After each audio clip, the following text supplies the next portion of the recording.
this is Aramina. Sasagutin ko ang tanong nyo sa Reddit.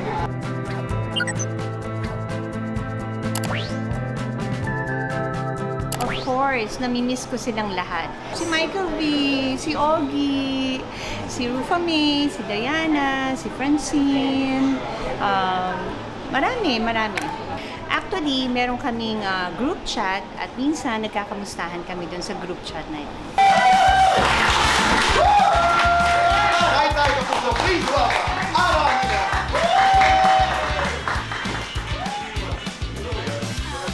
Nag-start yung passion ko nung napanood ko mami ko sa Channel 9. Napapanood ko siya yung movies niya Black and White pa with Dolphy, FTJ, Pangalan ng mami mo? Venus Imperial.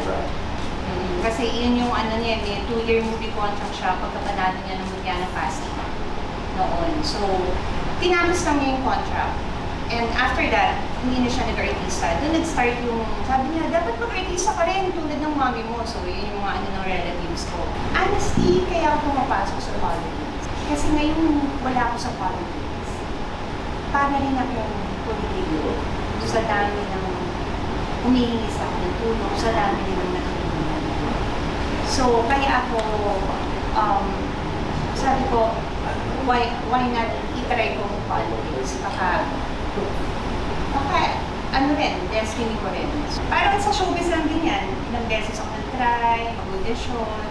Pero napasok ko rin yung showbiz. Ano, do you co-parent? Yes, co-parenting kami. Okay. Pag meron kaming kailangan sa school, mag-uusap kami, napadali pag hindi ako pwede, can you attend? Oo. Or pag siya, ako. Kailangan merong isa sa amin kasama ng anak ko. What about? Minsan naman sabay talaga kami. Okay. Pagka teacher-parenting. Sexy, curvy. Curvy. Mas mainit, yakap ni Dave, halik ni Dave. Yakap ni Dave. Mas maganda, ikaw o si Christine? Ako. Paano ka maglambing kay Dave? How? Paano maglambing si Dave sa'yo? Baby talk. Kailan ka pinaka-sexy? Everything. Sex is part of Dave's body. Mata na lang. Mata. Guilty or not guilty? Sumisilip sa phone ni Dave. Not guilty.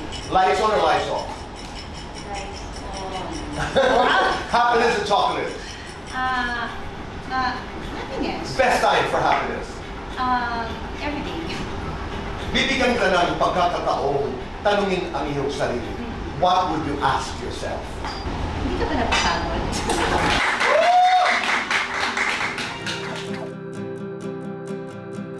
Excited, happy, kasi happy ako nakita ko si Tito Boy.